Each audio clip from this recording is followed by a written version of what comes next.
Hello, everyone. This is Deborah Rue, and you're watching or listening to Human Potential at Work. Today, we're going to talk about, I think, a very, very important topic, being a global change agent or a local national change agent, being a change agent, period. And also, we're going to talk about people-centered internet. So I have David and Maylene joining me today, and I'm going to start with Maylene and ask her to introduce herself and then pass it over to David. But I will tell you, both of these guests have very impressive bios. So welcome to the program. Thank you, Deborah. I'm delighted to be here. And the whole idea of human potential is why we wanted to have a people-centered internet. I deeply believe in the idea of the internet of the people, by the people, and for the people. And that comes from growing up in Singapore, which was a poverty-stricken country when I was young. And the investment in the people has led it to become one of the success stories of the economic growth. And my background is that I was in Australia. I worked for Shell Australia. As an operations research analyst. I worked with Intel, I worked with Oracle, and while I was at Oracle, I helped to be the pioneering team that developed CRM, customer relationship management software. And so there are many things that happened. I have much more to say, but suffice it to say, I was Douglas Engelbart's business partner, the inventor of the computer mouse, and then also now working with Vint Cerf. So I have the honor and the privilege of working with the first two nodes of the internet. And now we'll talk to another really powerful, amazing nerd, David. Thank you, Deborah, and it's great to be joining you and Maylin today. My role currently is that of Executive Director for the People-Centered Internet Initiative. And really, it was about 3 years ago that I met Maylin. And Maylin, as humble as ever, she is a great connector of positive change agents across multiple sectors, multiple organizations. And she's also a tremendous source of positive energy. And so she approached me, she said, would you be interested in helping out as a volunteer with trying to bring communities together? That really was Doug Engelbart's vision, which is technology could actually help humans come together as individuals, share ideas, bring together people with different thoughts and different beliefs, and actually help us come together as opposed to pulling us apart. And so that was very compelling to me. My own background, I've done a combination of different roles in the public sector, the private sector, was involved with the response to 9/11 and anthrax back in 2001, later volunteered to go to Afghanistan, have also worked for some large tech companies as well as some startups. And so the idea of helping play a role in how we can bring communities together online, because this is unprecedented in human history, and we still have half the planet to connect that as well. And as Maylin mentioned, the opportunity to work with Vint Cerf, the other co-founder of the People-Centered Internet Coalition, was just too good an opportunity to pass up. And also, David has a new addition to his family. Him and his wife just adopted a baby boy, Dylan. So yes. We're very that also probably impacted the thought processes, because you think about what's the internet going to be like when it's 2030 and in his teens, and you're just thinking about what does that look like? So yes.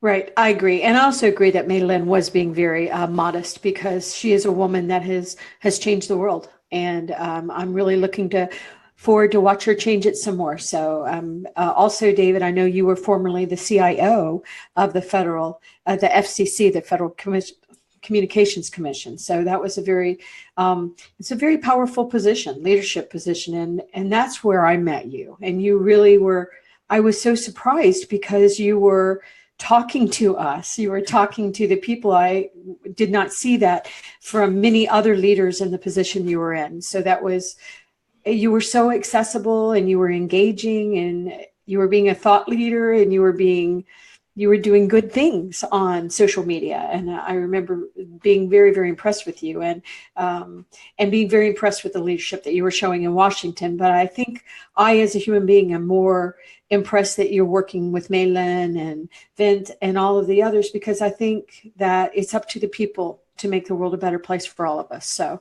I just think it's a very important topic. And I know that often I talk about in the inclusion of people with disabilities, and let's make sure things are accessible.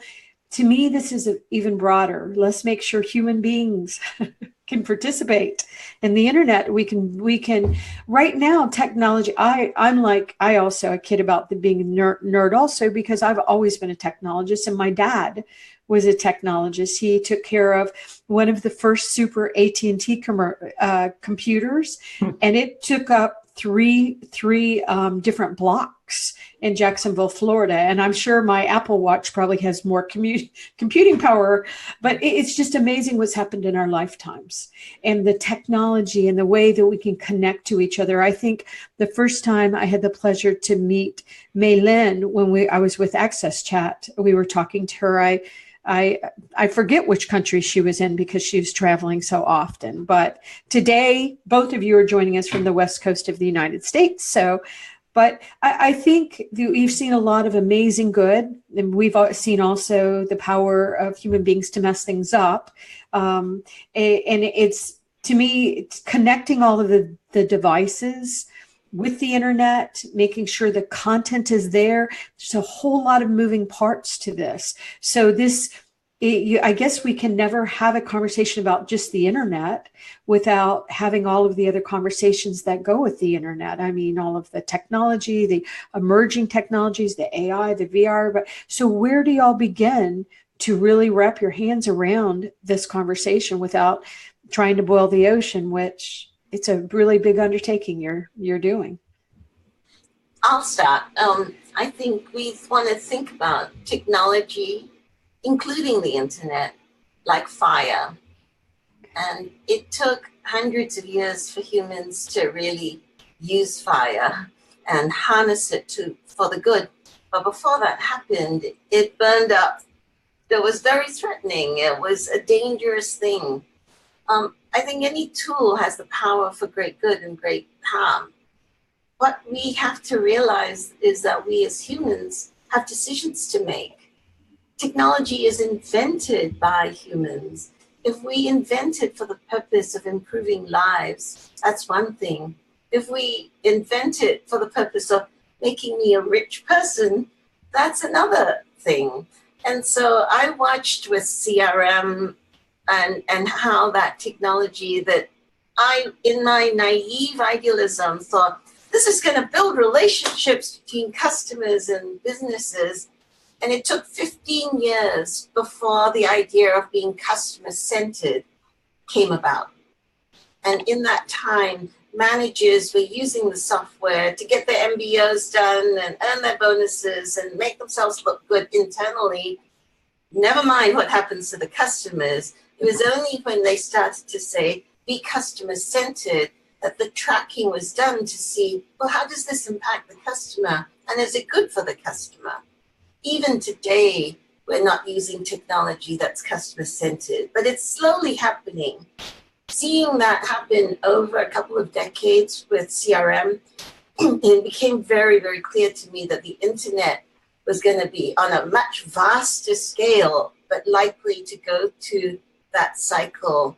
And so founding the people-centered internet was to get us people-centered as fast as we could and not wait for it to happen outside. Wow, wonderful statement. David, I know you want to comment on that. Well, I mean, Mei Lin said it beautifully, so I will, Yes. I will try to extend and add. We humans developed communication as a way of, one, cooperating amongst groups and collaborating, and even more importantly, reframing what's being done as something that's a group effort, a common effort shared amongst individuals that have chosen to come together, as opposed to something that's solely in the self-interest of just one individual. And I'm all for healthy self-interest.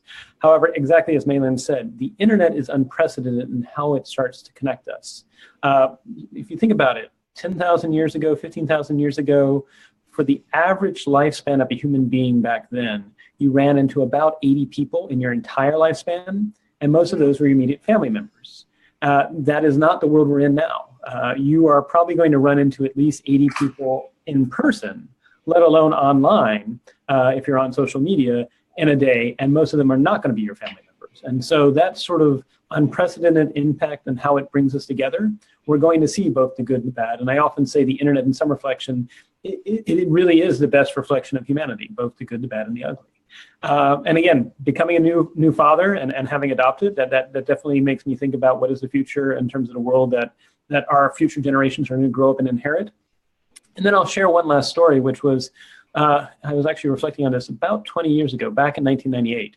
I actually had built a computer model of the spread of HIV/AIDS in South Africa. And actually ended up going to South Africa as a volunteer. This was when I was doing my undergrad research, and actually volunteering and writing for the Cape Argus in Cape Town.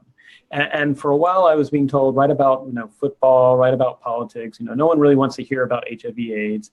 And I kept on saying, well, look, you have this challenge of back in 1994, they only had 5,000 cases out of about 40 million people. And then unfortunately, when they opened up their borders, the good news was apartheid ended. The bad news is when they opened up their borders, they went from having 5,000 cases to more than 2.4 million cases. And they were on track to, in another 10 years, to have about 1 in 5 individuals in South Africa if they didn't do an intervention. And that's, again, where communication about what's going on and getting that awareness out can help make a difference. And that's what actually impacted me and made me realize that there's both good and bad in the world. Apartheid, obviously, a truly awful thing. Very damaging to humans, very damaging to lives, and then obviously the ripple effects we're seeing now still today. That said, if we can start coming up with what we can do to help make a difference, because I think the one challenge we have with technology right now is it can make us feel like we've done something if we leave a comment or we click something or we do a thumbs up or something like that. That suffices our brain and makes us like we've done enough. And so there's this risk that as technology is bringing us together and allowing us to communicate in ways never unprecedented in the human species, that it at the same time takes away our physical motivation to actually get out and do something in person that is a positive thing forward. Because it's too easy to bring anger, to bring hate. It's hard to then say, well, what can I do to show a better way forward? And so when Mei Lin and Vint Cerf made the pitch of, let's do demonstration projects that measurably improve people's lives, bringing them together in terms of communities, that to me was like, sign me up right away. And that's what I hope we can do with the People-Centered Internet, is create a big enough umbrella where both the private sector, public sector, interested individuals can come together and play a role. So you lead me to the question I wanted to ask next anyway, which is, okay, so I understand everything that you're trying to do, and I 100% I'm on board. But how do you plan to really bring the communities in? I know, for example, you have connected with Access Chat, Antonio Santos, Neil Milliken, and myself, and we certainly are part of the disability community, and we're very concerned. And we want to also enable people over a certain age, so the aging in place community. But tell us more about how are you going to bring us together, via these communities? So I'll go real quick and then I'll turn to Mei Lin. Mei Lin is definitely the connector amongst us. She is the great bridge.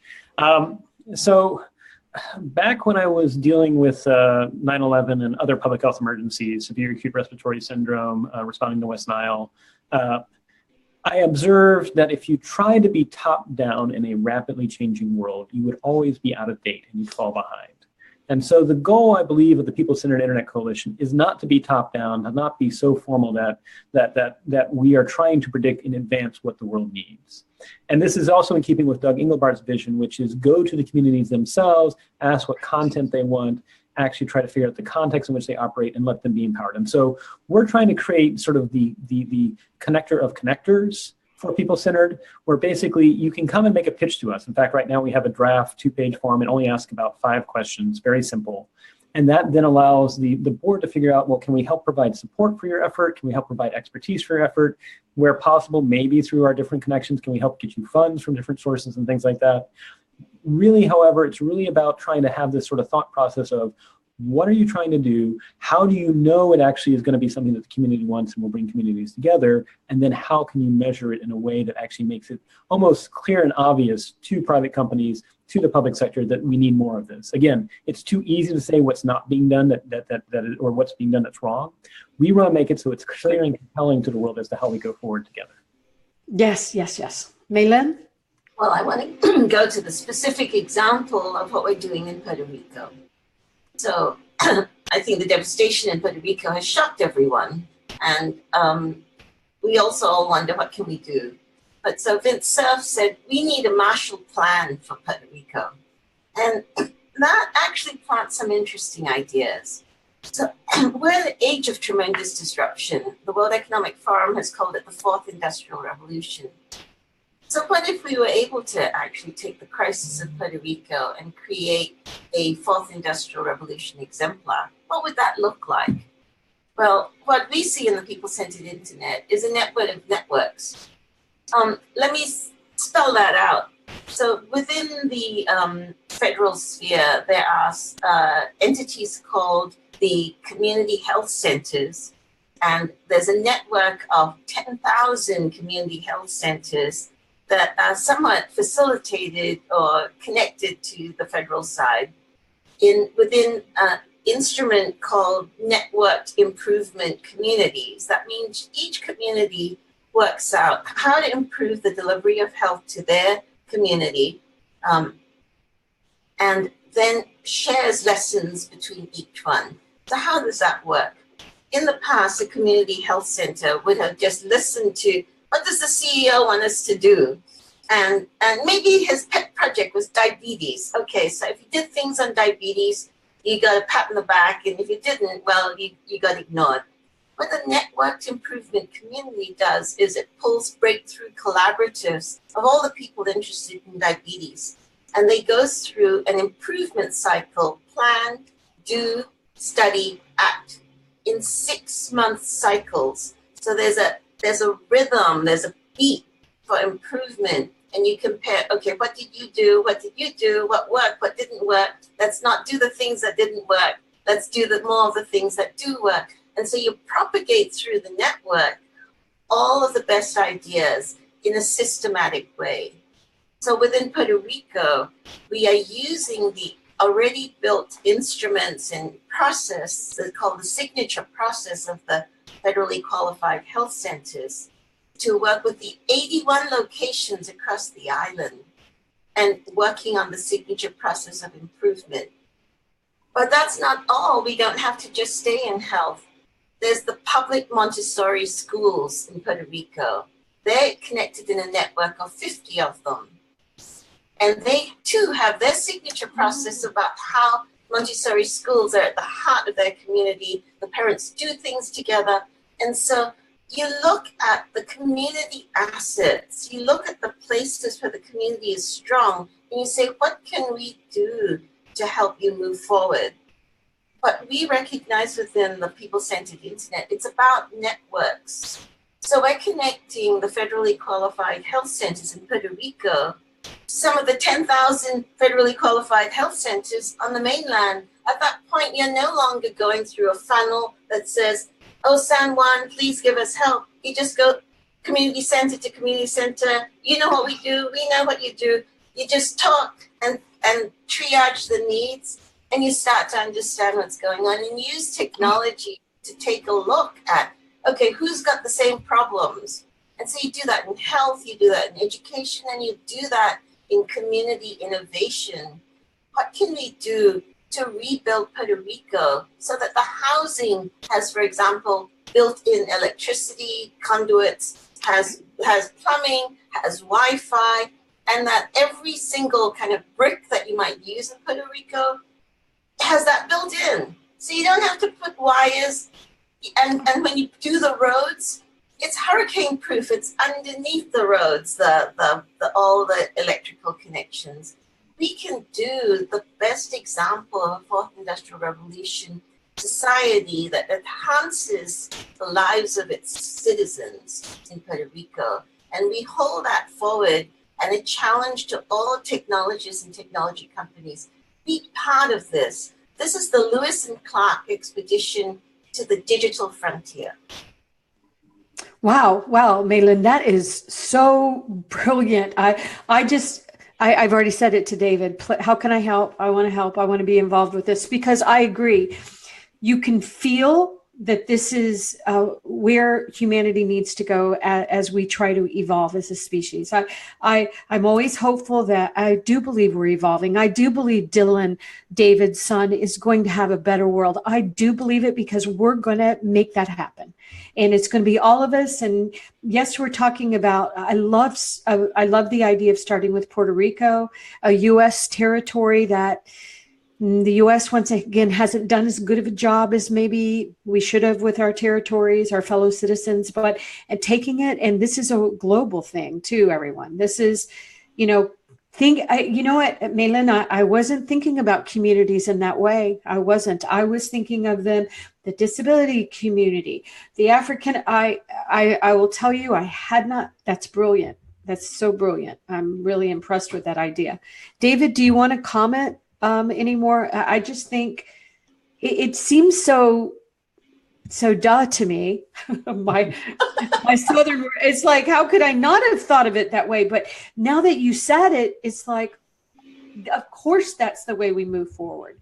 So, all right. Well, so this gets to, I think, like you said, a lot of people understand this maybe implicitly, but it's not been spelled out because we're still teaching people to operate in top-down hierarchies. And top-down hierarchies are extremely efficient in having quality control across the organization. But what they're not good at is responding to new environments and new circumstances. And so, I find it's much more important to accentuate the positive of what's going on in our world right now, which is you are beginning to see people say, okay, maybe we can have this networked approach to positive change agents.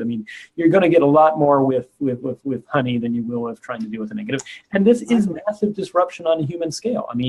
I was actually just at an event in New York yesterday in which the comment was made, the last century was all about centralizing coordination of things just because it was hard and that was the only way you actually got things moving forward. That's no longer the case with the internet. We don't have to centralize everything we do, both in terms of crisis response, but in terms of community everyday living, in terms of supply chains, and trying to figure out, again, going back to the very beginning of this conversation, how it can be a force of good for everybody as opposed to just a few. That is really what we're trying to do with people-centered internet. And I will end with that. This gets to the definition of what a positive change agent is. And I always say it's basically, it can be any one of us, anyone who wants to have the willingness and the thinking through of the strategy necessary to step outside the status quo and manage the friction.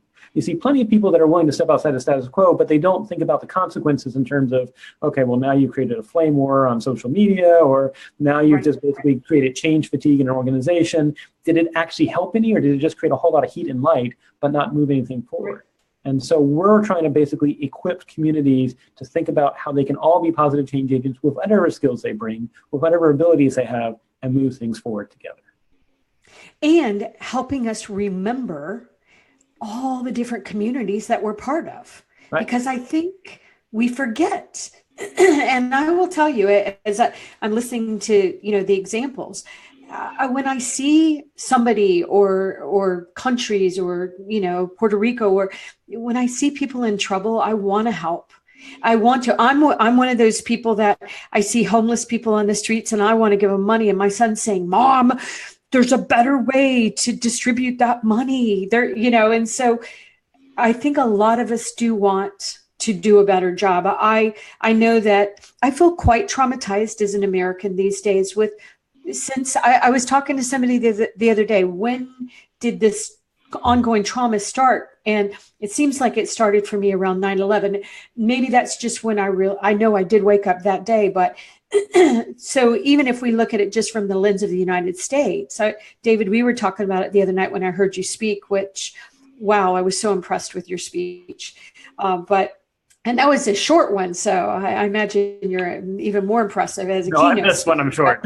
Well, I was impressed, but we were just talking about it. I like both of you. I travel globally all the time, and I was heading over to the Kingdom of Saudi Arabia, and one of my friends said, "Be careful over there," and I said, "Well, you be careful over here, because there's no one with guns hanging out of Las Vegas windows and shooting pedestrians in Saudi Arabia." I'm not saying that they don't have complex problems just like the rest of us do, but I felt very safe over there. And David, then you actually during the car ride gave me a statistic that I didn't know when you were talking about the amount of people that got killed, and I want you to tell or say that for us. But I think the point that both you and Maylin are making, which I think is so important, is we want to focus on how do we fix it? How do we get better? I think moving away from communities and our tribes, I think it's actually hurt us as human beings. So maybe you could just share that little story you told me, because it was very powerful for me based on that story I just told you about. How safe are we? Well, and I think we as humans, and let me preface it that the last 75 years has actually, historians say, has been actually the most peaceful time in human history. And it doesn't feel that way, but that's partly because of two things. One, because we now have access to more information on an unprecedented level. There were genocides, mass genocides happening in 1910, 1920 in Europe and other places in the world. You just never knew about it because there was not that awareness. And so we're experiencing a cognitive overload of all this news. And then the second phenomenon is, quite frankly, good news doesn't sell. This goes back to our biological background. Those of our species that when they were looking around would say, oh, look at that pretty flower over there, let me go admire the flower. That of our species versus the other one that was like, maybe there's a tiger in the bush. Maybe that tiger's going to come and get me. Maybe something bad's going to happen. Guess which one survived? It was not the one that went to go sniff the flowers. It was the one that was always on alert for bad things that might happen. And so we have a predisposed disposition to our species to be looking for the negative and the doom. We often miss the really good things. I mean, think about what's happened in terms of infant mortality around the world as a result of public health and improved public health. Now, that's created other consequences because now we have a lot of people who are having a youth bulge, and that creates challenges on actually developing economies. But that's where I also say past successes can set yourselves up for future challenges going forward, just because now there's something new to deal with. And so we're now dealing with this world that is now interconnected, that has this massive amounts of information. And the story that I had told you was that on average, when they looked at the last 3,000 years, historians said you had about a 1 in 10 chance of being killed by another human being. It actually got as high as almost about 1 in 5, 1 in 4 during the medieval ages. Now it's less than 0.01%, and yet we have the record number of people on the planet. And so we need to make sure that in this period in which it feels like everything's falling apart, and I know you mentioned 9/11, but I would say even go back further, there was the sarin gas attacks in 1990. You're right. So there's always been something. I think what we want to do is actually look at what's also being done and what we can do as positive change agents to be this force for good. Not to be naive and not to put blinders on, but to say, what can we do to actually harness this force for good, to show what's possible to other people, to make it so it's clear and compelling that basically private sector wants to do it because they've seen the economic advantages that Maylin mentioned. Public sector wants to do it because they actually see how it brings benefit to their public. We just want to make it so clear and compelling by doing the demonstration projects today. And I really do believe that the majority of us want this too. We just don't know what to do. And that is why we need your leadership. That's why we do, because I know I'm game. I've been saying to you, David, what can I do? What can I do? What can I do? And I'm going to keep saying it. I came and saw you in DC the other day, but what can we do, Maylin? What can we do, David? You tell us how to help, because we want to be part of this. I know my audience does. I know they do. I know everybody does, because I want to see, this is the right thing for all of us. This is the right thing for my children. So what it takes is a change of perspective from thinking about me to thinking about we. And when you start to think about we, you realize we as a group, we as a community can do much more than we as individuals. That's sort of embedded in my bones because I grew up in Singapore. So Singapore, when it first became independent, had an average income per capita that was equivalent to Southern Sudan. Wow. And if you look at the difference over the last 50 years, the divergence is enormous. But we started at the same place in sub-Saharan Africa income levels.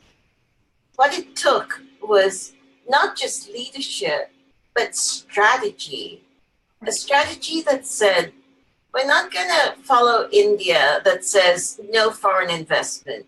We're not going to follow China that says, oh, let's close in on ourselves. We're just going to say, what does it take to improve the lives of our people? So the first thing was housing. So because they were worried that the best and brightest would leave because they had other opportunities, they were educated. So they said, well, if we give public ownership of housing, where people can own their own apartments in public housing, they'll want to stay. This has created over 50 years the largest per capita millionaires in the world in Singapore. Wow. Because as the economy grew, the people's assets grew as well. When you invest in people, there's a return that is much, much higher than anything you can get from a mechanism, because people have, just so much possibility. My grandfather's grandfather was a slave on a sugar plantation in British Guyana. He went there because of the famine in China. And here I am now in Palo Alto. And that's just in, 4 or 5 generations. He took what his situation was, which is no money, being worked hard off, and then he put together a provision store, a grocery store. And that allowed him to move out of pay off his debt indenture, and then send his grandson to Lincoln's Inn in London to study law. Wow. So I've seen it happen, it can happen, but it requires strategic intent. And we can do this. The internet was a force of will. It was a DARPA project that was supposed to survive, attacks. Instead, people believed that it brought something that allowed them to say, well, I don't care if my boss thinks I should do this or not, I'm just going to do it. When I helped Vint run the 40th anniversary of the TCP/IP spec, the most moving testimony was by the Moscow State University professor whose father had been the one to bring the internet to Russia. And she said this was the most important thing that he felt he had done in his life. His widow came too. And people went far, far out on a limb to bring the internet. So we as individuals have to seize the opportunity. For the next 1,000 years, people will say, I wish I was there in the 21st century when we were creating the framework of what the world is now. And Gosh. I will build on what May-Lin said, and again, she said it so beautifully. She did. With Wow. 3 specific things, which is, first, if you see something in your own community, because you're right, we all wear different hats, we're all parts of communities, but if you see something where like, that's not right, or it could be better, or I'm frustrated with this, the first step is figure out who amongst you also thinks that same and start to build your coalition of that. If you are finding that maybe you're all by yourselves, we do have a website, we do have peoplecentered.net. And you can actually send in comments through there. We also have PCI_initiative on Twitter. Send us your thoughts. We can help connect you with other like-minded change agents, because that helps when you're banging your head against the wall trying to make change and you're the only one, or you feel like you're the only one, you'll get discouraged. But if you can figure there's other people like you, then that can actually help share ideas. And it can also point out things you might be missing and blind spots.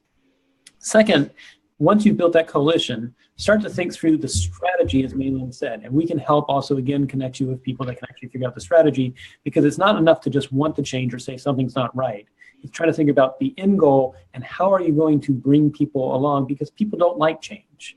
And if the system is currently doing something, you've got to figure out why, and how are you going to actually do like an intervention of sorts to positively change and move it forward. And third, just communicate amongst yourselves about the need for how we can bring everybody along and make it inclusive. As May-Lin mentioned, the Singapore example is a tremendous example of how thinking about we and the community as a whole can make a difference and move things forward. I would also say it also is a tolerance of a plurality of approaches.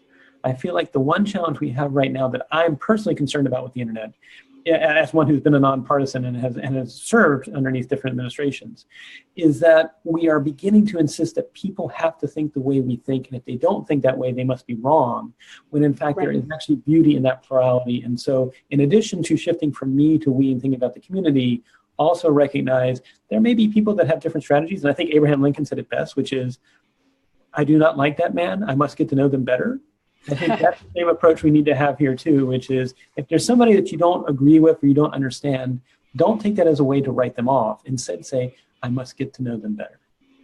Right, right. And what can I learn from this person? Because I voted one way in the election, and I was sort of stunned that other people voted, the way they did. And but after a while, I picked myself up and I thought, but why? Why? And I went to family members that had voted for a different party than I did, a different person. And they explained to me why. And at first it was emotional, but the more we talked and it was many conversations, I started to understand things I had not understood before. I still would have voted the same way, but I was not as quick to villainize people that had done no, you should never. And then again, and I say this is not partisan. I know, and I love that. I think that's the beauty. But you have to recognize that there's almost a lack of empathy of understanding other perspectives. And it's our human brains reward us to think that we must be right and someone else is wrong. I also worry that the internet, if we're not careful, as Malin said, we want it to be that you want to say, I wish I was there in the 21st century or figuring this out. Yes. What we don't want is 2030, 2040 to say the internet was a source of tyranny and forcing everyone to think the same way or becoming it almost like a autocracy of ideas and ideology. Definitely recognize that if someone thinks a different way than you do, there's probably very valid reasons why. It's just bring that into your why not learning? But exactly. I want to ask you and Maylene a quick question. I know that we're over time, and the good news is we're going to have you back on again. As a matter of fact, I'll have you back on as much as you want, because how I've tried to make a difference in the world is by having shows like this and Access Chat to give people a bigger voice. But when I think of the internet, I just was wondering if you could just take a minute to talk about what you mean by the internet. And the reason why I say that is I am assuming when you talk about the internet, I mean, the internet, it's just so big. I mean, that's social media, right? So would you just define, because I don't think I asked you to define, what do y'all mean by the internet? Because I want to make sure we're all on the same page. I think of it simply as a means of connecting, which we haven't had before. The easiest way I like to think of it is, up to now, great powers have been in continents, land masses. Right. And that's because people could communicate and get through. And islands are very, very difficult because they're so separated. So I come from Southeast Asia, which is about 25,000 islands. So now Southeast Asia has a chance to actually do things on a continent scale, because the internet allows the islands to be connected with hardly any latency. You're connected. Tom Malone from the Center for Collective Intelligence at MIT, he's a mutual friend of both David and I. He came to a conference that I organized called the Program for the Future. It was the 40th anniversary for Doug Engelbart's Mother of All Demos. And he said, and it just was so striking, he said, only once in all humanity will the whole globe be connected as a global brain. And this will happen in our lifetimes. And let's make sure that it's connected as a global brain for good and not for exploitation. Those last two are my add-ons. Yeah, but those are brilliant add-ons. To add to what Malin says, I mean, I could give you the technical definition of, I think of it as being TCP/IP and the entire sort of stack, everything from the transport network layer all the way up to the application layer. But I would say the same thing that Malin said. It's about how do we connect as a planet, as a species, in ways that we haven't before, whatever the modality is. And again, to sort of to give another salute to Tom Malone, with the Center for Collective Intelligence, one of the questions they asked when I was doing my postdoc back then about 10 years ago, and it's still the case, how do we organize humans and technology nodes so that collectively they're more smart, they're more intelligent in ways they've never been before? Yes. That's what we're looking for, and that definitely gets to the community crux. Well, I know that I'm 100% behind you, and I feel confident everybody that's watching and listening is there too. So tell us how we can find you. I know how to find you on the internet and social media, but tell the listeners and viewers how to find you on the internet, both of you. So www.peoplecentered.net. And you can spell centered in either the US way or the British way, and it'll work. So however you spell centered, peoplecentered.net. And definitely sign up for a newsletter and write to us. We'll connect you to like-minded people. Thank you, May-Lyn. David? Yeah, exactly what May-Lyn said. And then also we are on social media on Twitter at PCI_initiative. If you want to follow us. I do think going to the website, signing up for the newsletter, write to us. We do also welcome op-eds if people have thoughts or opinions. They'll go through, again, we're trying to look for positive messages, as well as if you have some ideas and you're interested in making a pitch, if you do communicate to the website, we can share with you those 5 questions we ask as to what could be a possible venture we could do together. And also, David is very supportive of the hashtag Change Agents with an S. And May-Lyn is out there. I'm out there. There's a lot of pretty amazing people out on Change Agents. And so join us on that Twitter handle. And you can use that handle on other social media mediums too. But May-Lyn and David, thank you for everything you're doing for all of us. And I know I'm totally with you. And I'm not sure if I signed up for the newsletter, so I'm going to do that right away. But thank you both, and I look forward to continuing the conversation. Thanks for having us, Deborah. Thank you, Deborah. Goodbye, everyone. Bye-bye.